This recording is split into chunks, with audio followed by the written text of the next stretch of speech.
Chapter 3. The Problem. I confess at these words a shudder passed through me. There was a thrill in the doctor's voice, which showed that he was himself deeply moved by that which he told us. Holmes leaned forward in his excitement, and his eyes had the hard, dry glitter which shot from them when he was keenly interested. You saw this. As clearly as I see you. And you said nothing. What was the use? How was it that no one else saw it? The marks were some 20 yards from the body, and no one gave them a thought. I don't suppose I should have done so had I not known this legend. There are many sheepdogs on the moor. No doubt, but this was no sheepdog. You say it was large. Enormous. But it had not approached the body. No. What sort of night was it? Damp and raw. But not actually raining. No. What is the alley like? There are 2 lines of old yew hedge, 12 feet high and impenetrable. The walk in the center is about 8 feet across. Is there anything between the hedges and the walk? Yes. There is a strip of grass, about 6 feet broad on either side. I understand that the yew hedge is penetrated at one point by a gate. Yes. The wicket gate, which leads on to the moor. Is there any other opening? None. So that to reach the yew alley, one either has to come down it from the house or else to enter it by the moor gate. There is an exit through a summer house at the far end. Had Sir Charles reached this? No. He lay about 50 yards from it. Now tell me, Dr. Mortimer, and this is important, the marks which you saw were on the path and not on the grass. No marks could show on the grass. Were they on the same side of the path as the moor gate? Yes. They were on the edge of the path, on the same side as the moor gate. You interest me exceedingly. Another point, was the wicket gate closed? Closed and padlocked. How high was it? About 4 feet high. Then anyone could have got over it. Yes. And what marks did you see by the wicket gate? None in particular. Good heaven. Did no one examine? Yes, I examined myself. And found nothing. It was all very confused. Sir Charles had evidently stood there for 5 or 10 minutes. How do you know that? Because the ash had twice dropped from his cigar. Excellent. This is a colleague, Watson, after our own heart, but the marks. He had left his own marks all over that small patch of gravel. I could discern no others. Sherlock Holmes struck his hand against his knee with an impatient gesture. If I had only been there, he cried. It is evidently a case of extraordinary interest, and one which presented immense opportunities to the scientific expert. That gravel page upon which I might have read so much has been long ere this smudged by the rain and defaced by the clogs of curious peasants. Oh, Dr. Mortimer, to think that you should not have called me in. You have indeed much to answer for. I could not call you in, Mr. Holmes, without disclosing these facts to the world, and I have already given my reasons for not wishing to do so. Besides, why do you hesitate? There is a realm in which the most acute and most experienced of detectives is helpless. You mean that the thing is supernatural? I did not positively say so. No, but you evidently think it. Since the tragedy, Mr. Holmes, there have come to my ears several incidents which are hard to reconcile with the settled order of nature. For example, I find that before the terrible event occurred several people had seen a creature upon the moor which corresponds with this Baskerville demon, and which could not possibly be any animal known to science. They all agreed that it was a huge creature, luminous, ghastly, and spectral. I have cross-examined these men, one of them a hard-headed countryman, one a farrier, and one a moorland farmer, who all tell the same story of this dreadful apparition, exactly corresponding to the hell-hound of the legend. I assure you that there is a reign of terror in the district, and that it is a hardy man who will cross the moor at night. And you, a trained man of science, believe it to be supernatural. I do not know what to believe." Holmes shrugged his shoulders. "I have hitherto confined my investigations to this world," said he. "In a modest way I have combated evil, but to take on the father of evil himself would, perhaps, be too ambitious a task. Yet you must admit that the footmark is material. The original Hound was material enough to tug a man's throat out, and yet he was diabolical as well. I see that you have quite gone over to the supernaturalists, but now, Doctor Mortimer, tell me this. If you hold these views, why have you come to consult me at all? You tell me in the same breath that it is useless to investigate Sir Charles's death, and that you desire me to do it. I did not say that I desired you to do it. Then how can I assist you? By advising me as to what I should do with Sir Henry Baskerville, who arrives at Waterloo Station, Doctor." Mortimer looked at his watch. In exactly 1 hour and a quarter. He being the heir. Yes, on the death of Sir Charles, we inquired for this young gentleman, and found that he had been farming in Canada. From the accounts which have reached us, he is an excellent fellow in every way. I speak now not as a medical man, but as a trustee and executor of Sir Charles's will. There is no other claimant, I presume. None.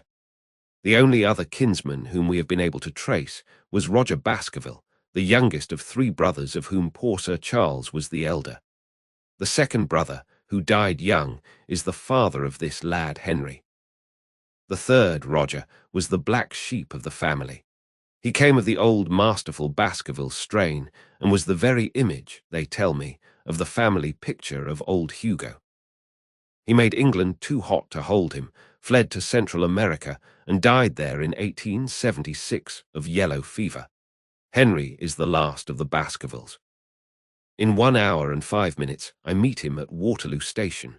I have had a wire that he arrived at Southampton this morning. Now, Mr. Holmes, what would you advise me to do with him? Why should he not go to the home of his fathers? It seems natural, does it not? And yet consider that every Baskerville who goes there meets with an evil fate.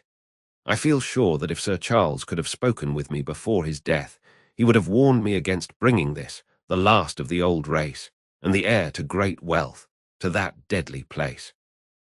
And yet it cannot be denied that the prosperity of the whole poor, bleak countryside depends upon his presence. All the good work which has been done by Sir Charles will crash to the ground if there is no tenant of the hall. I fear lest I should be swayed too much by my own obvious interest in the matter, and that is why I bring the case before you and ask for your advice." Holmes considered for a little time. "Put into plain words, the matter is this," said he. "In your opinion, there is a diabolical agency which makes Dartmoor an unsafe abode for a Baskerville. That is your opinion.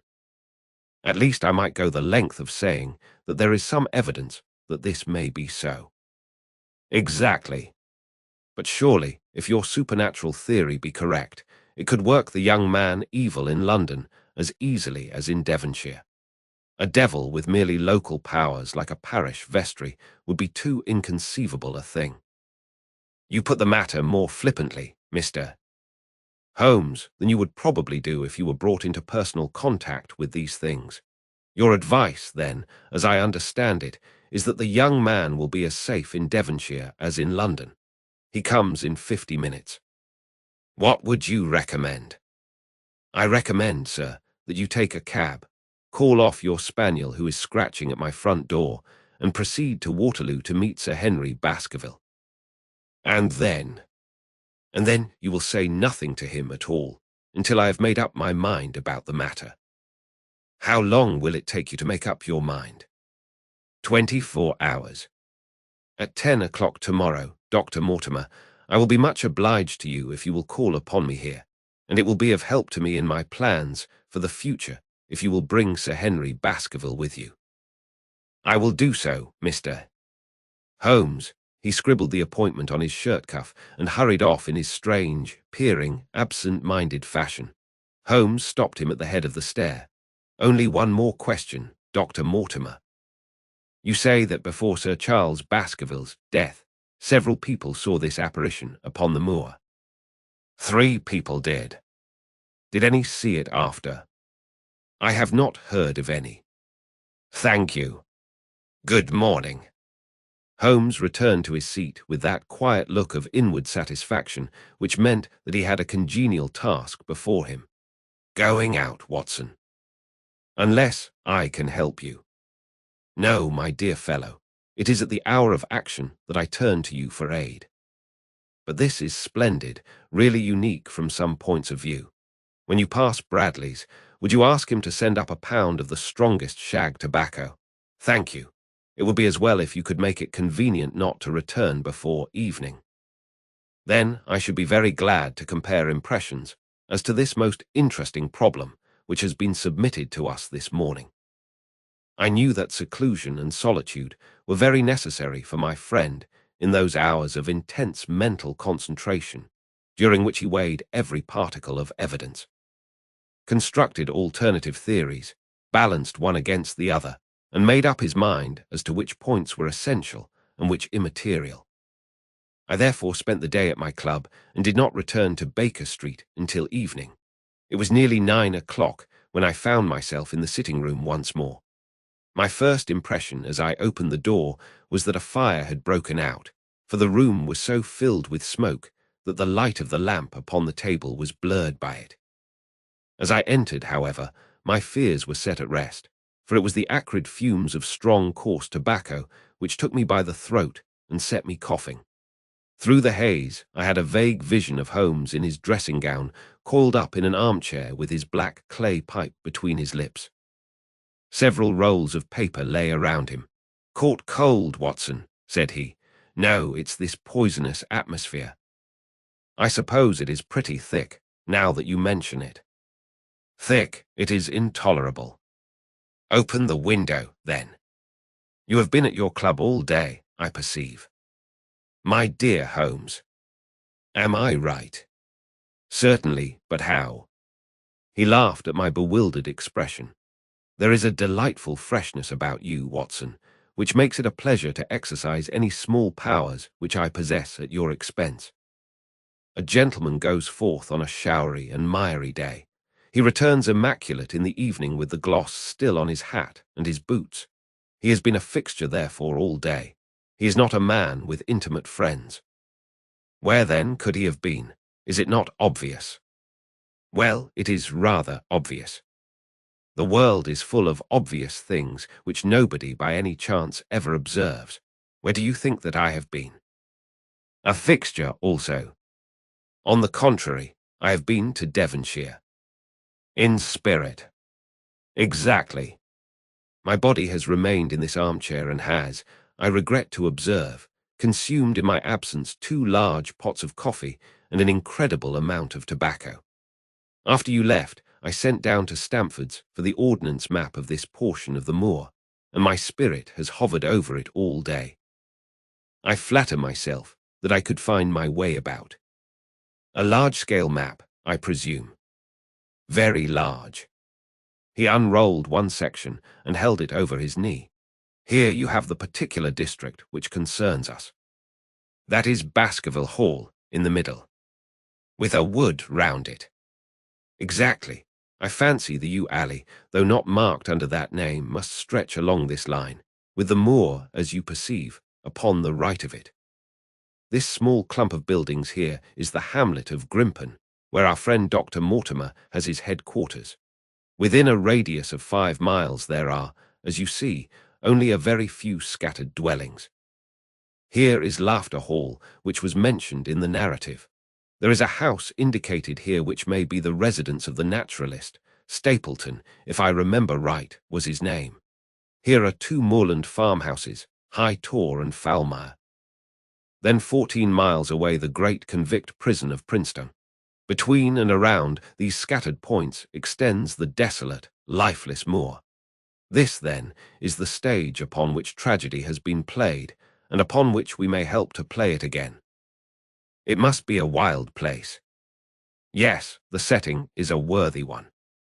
If the devil did desire to have a hand in the affairs of men, then you are yourself inclining to the supernatural explanation. The devil's agents may be of flesh and blood, may they not? There are two questions waiting for us at the outset.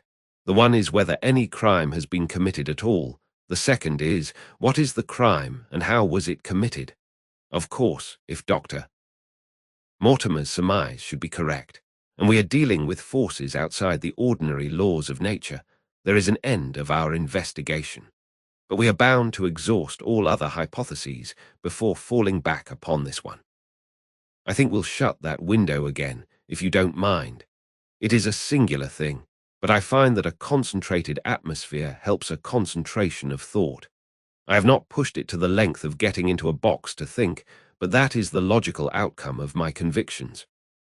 Have you turned the case over in your mind? Yes, I have thought a good deal of it in the course of the day. What do you make of it? It is very bewildering. It has certainly a character of its own. There are points of distinction about it. That change in the footprints, for example, what do you make of that?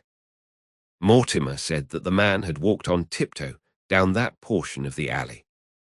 He only repeated what some fool had said at the inquest. Why should a man walk on tiptoe down the alley? What then? He was running, Watson, running desperately, running for his life, running until he burst his heart and fell dead upon his face. Running from what? There lies our problem. There are indications that the man was crazed with fear before ever he began to run. How can you say that? I am presuming that the cause of his fears came to him across the moor. If that were so, and it seems most probable, only a man who had lost his wits would have run from the house instead of towards it. If the gypsy's evidence may be taken as true, he ran with cries for help in the direction where help was least likely to be. Then, again, whom was he waiting for that night? And why was he waiting for him in the yew alley rather than in his own house? You think that he was waiting for someone. The man was elderly and infirm. We can understand his taking an evening stroll, but the ground was damp and the night inclement. Is it natural that he should stand for 5 or 10 minutes as Dr. Mortimer, with more practical sense than I should have given him credit for, deduced from the cigar ash? But he went out every evening. I think it unlikely that he waited at the moor-gate every evening. On the contrary, the evidence is that he avoided the moor. That night he waited there. It was the night before he made his departure for London. The thing takes shape, Watson. It becomes coherent. Might I ask you to hand me my violin, and we will postpone all further thought upon this business until we have had the advantage of meeting Dr. Mortimer and Sir Henry Baskerville in the morning.